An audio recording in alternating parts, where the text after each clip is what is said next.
É o Evangelho segundo Jesus de Cristo, conforme o amor eterno, que não encontra fronteiras nem barreiras e que entra no abismo para acender a luz.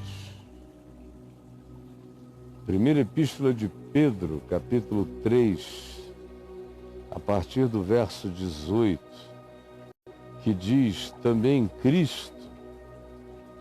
Cristo morreu.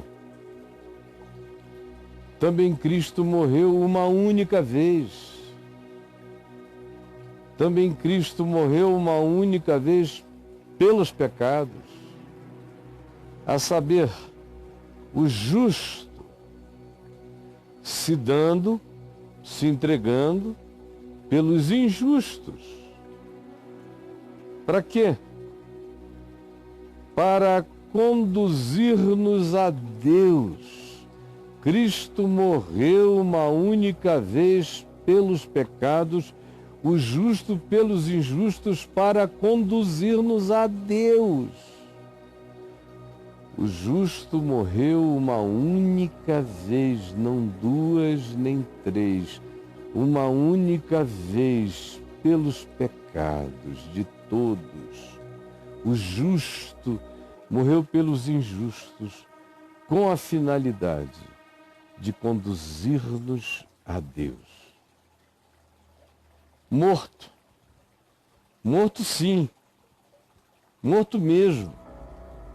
Morto na carne. Morto na cruz. Mas vivificado no Espírito, mesmo enquanto morto, antes da ressurreição, enquanto o corpo pregado estava na cruz e ele era declarado como morto, estava morto sim, mas vivificado no Espírito. No Espírito no qual, vivificado, foi. O corpo pregado, o Espírito vivificado, e em cujo Espírito ele foi ao abismo.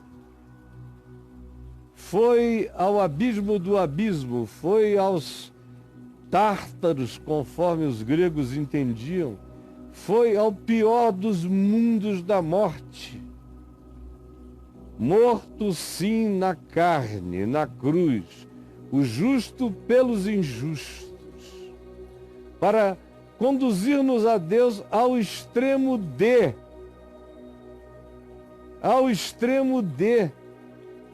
ir, ele mesmo, como apóstolo da Boa Nova, ir e pregar aos espíritos em prisão. Quem são esses espíritos em prisão aqui descritos? O que se diz acerca deles é: eles são aqueles que, noutro tempo, há muito tempo, em dias épicos, em dias do dilúvio, em dias que deixaram as suas impressões digitais em todas as culturas planetárias, quando o mundo foi afogado por água e civilizações inteiras desapareceram, com suas ciências, com suas culturas e com os seus desenvolvimentos ferramentais e tecnológicos usados, segundo Gênesis 6, usados até então para a maldade. Esses espíritos, os quais noutro tempo foram desobedientes, espíritos que morreram em desobediência. E nós ficamos botando um ponto final na relação de Deus com a vida humana quando a morte chega. Então a religião diz: morreu, não conheceu a Deus enquanto vivia no corpo, no espaço-tempo, então se perdeu, pereceu, se ferrou eternamente. Mas Jesus é apóstolo no inferno também. Morreu o justo pelos injustos, uma única vez. E em espírito foi e desceu. E entrou no inferno. Para quê? Para dar uma risada cínica? Para aplicar um sarcasmo de uma vitória de idiotas, de meninos fazendo bullying eterno? Para quê? Que terá ele descido ao inferno, senão para no inferno salvar, para decretar que nem a morte, nem o inferno colocam uma fronteira na qual Jesus não possa atravessar. Nem a morte, nem o inferno. Nem as coisas do presente, nem do porvir. Nem altura, nem profundidade, nem abismos, nem qualquer criatura pode separar do amor de Deus, separar-nos do amor de Deus que está em Cristo Jesus, o nosso Senhor. Desceu aos espíritos em prisão, os quais, nos dias do dilúvio, nos dias dos nefilins, nos dias em que os Benai Elohim possuíram as filhas dos homens, nos dias em que a natureza humana foi corrompida e que a natureza de todos os animais na face da terra foi alterada, nesses dias Jesus foi e pregou na ilha do Dr. Monroe, entrou no abismo do inferno, onde criaturas tinham sido transformadas, hibridizadas, alteradas enquanto viviam no planeta, em razão do que o dilúvio veio como extermínio salvador. Mas para esses que tinham sido julgados nesta dimensão espaço-temporal, pelas águas do dilúvio, ele todavia os visitou em espírito, no ambiente das masmorras mais profundas da dimensão do espírito, e pregou e anunciou a boa nova e gritou uma proclamação libertadora, a mesma que se ouviu na terra, se ouviu no inferno e no céu. Tetelestai, está pago. Todos os presos estão libertos, todas as cadeias universais estão arrombadas pela soberania do meu amor, do meu perdão e do meu desaforo para com as trevas. Boa nova, foi, desceu e pregou aos espíritos em prisão, os quais, noutro tempo, foram desobedientes quando a longanimidade de Deus aguardava por anos e anos e anos, até que se chegou a hora do cumprimento, da arrebentação disso tudo, nos dias de Noé, enquanto se preparava aquela arca. Provavelmente mais de 100 anos de preparação, na qual poucos, muito poucos, a saber, só 8 pessoas entraram e foram salvas do dilúvio. Pois bem, enquanto a arca salvava 8 e milhões pereciam sepultados nas águas do dilúvio, esquecidos do mundo, esquecidos da história, desaparecidos, riscados da civilização humana no planeta. extintos. Todavia, mortos sim na carne para os homens, mas não esquecidos por Jesus, por Cristo, que morreu, o justo pelos injustos, para nos reconduzir a Deus. E enquanto morto estava na carne, porém vivificado no Espírito, foi e pregou no inferno. E decretou no inferno que a misericórdia triunfa sobre o juízo.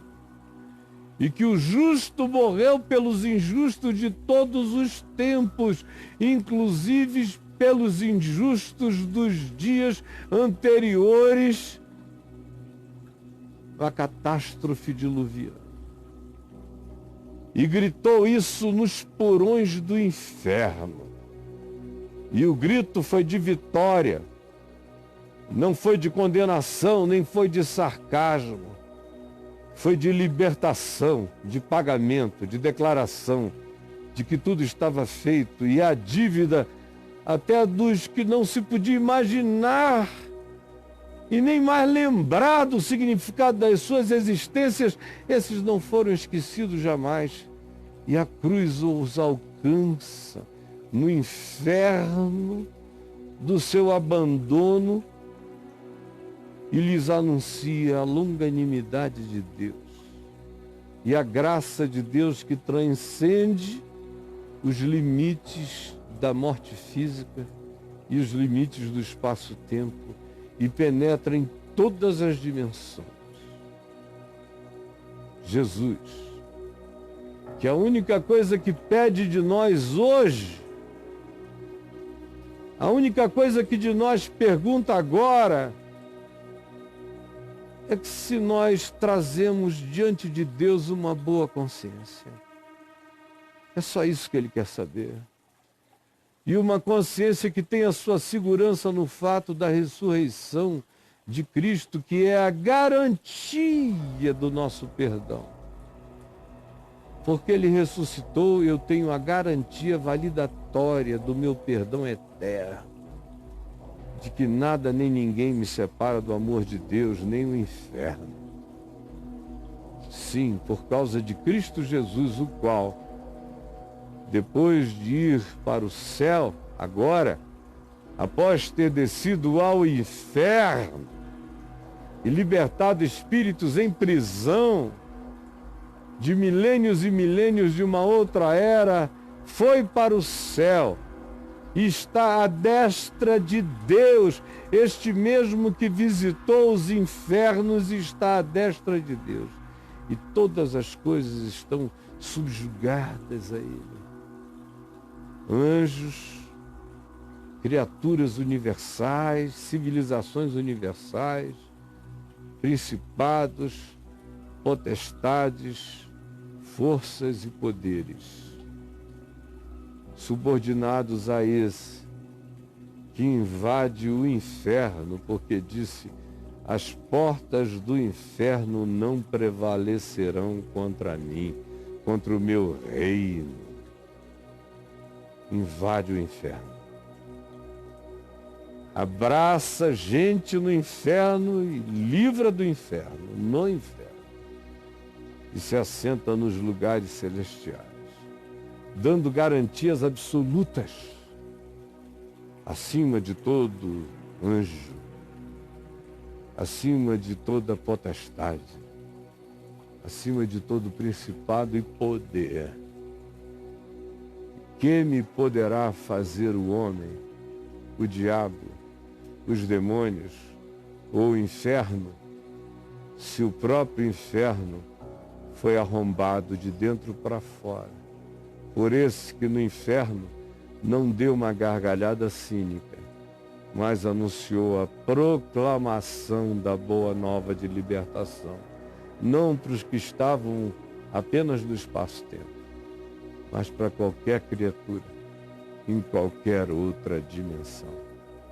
Senhor Jesus, que essa palavra Tua entre em todos os infernos dos corações daqueles que me assistem agora. E que essa palavra grite a esperança libertadora que tira a alma da angústia e da agonia do inferno e traz para em Cristo esse condenado ser coroado. Esse condenado ser coroado e em Cristo assentar-se das regiões celestiais, acima de anjos, principados, potestades e poderes. Dá-nos um coração que abrace isso para si e que ande com essa coragem, com essa ousadia, com essa libertação e com essa alegria de vitória. Em nome de Jesus. Amém.